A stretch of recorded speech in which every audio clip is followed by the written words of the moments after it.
Hi friends! ఈరోజు మా పాపకి భోగి పళ్ళని పోసాము.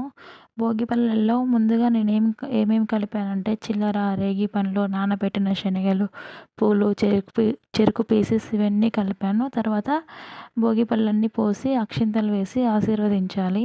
తర్వాత మెయిన్ ఏంటంటే తల్లి పోసిన తర్వాత మిగిలిన వాళ్ళు పోయాలి.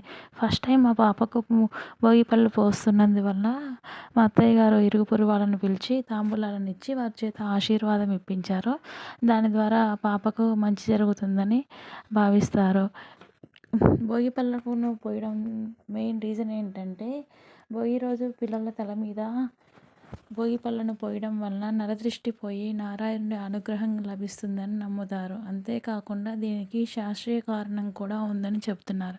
తల భాగంలో ఉండే ఈ పై భాగంలో బ్రహ్మరంధ్రం ఉంటుంది. ఈ పండ్లను తలపై పోసినప్పుడు పిల్లల జ్ఞానం పెరుగుతుందని భావిస్తారు.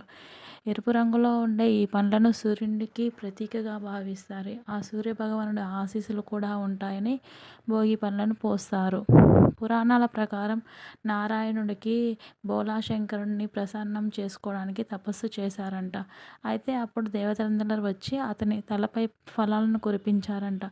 దీనికి ప్రతీకగా చిన్న పిల్లలను నారాయణుడిగా భావించి అప్పటి నుంచి వారి తలలపై భోగి పళ్ళను పోసే సాంప్రదాయం వచ్చిందని పురాణాలు చెబుతున్నాయి. అంతేకాకుండా మెయిన్ ఈ పిల్లలకు ఈ విధంగా పోసిన తర్వాత ఎర్ర నీళ్ళతో దిష్టి తీసి కంప్లీట్ చేస్తారు. మెయిన్ అందరి ఆశీర్వాదం కలిగి సుఖ సౌఖ్యాలు ఆరోగ్యం లభిస్తుందని నమ్ముతారు కాబట్టి ఈ భోగి వేడుక ఈ విధంగా జరిగింది friends. Thank you so much. Please subscribe Sudiksha talks. Like, share and subscribe. Thank you.